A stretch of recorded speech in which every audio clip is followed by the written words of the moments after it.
పూర్తిగా చల్లారిందండి. దీన్ని మిక్సీ జార్లో తీసుకొని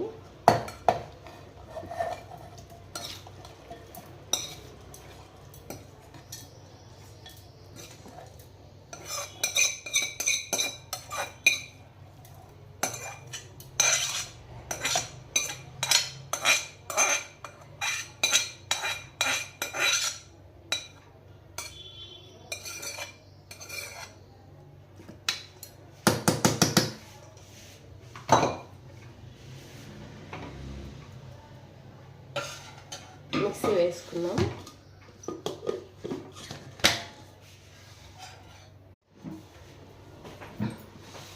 మిక్సీ వేసానండి.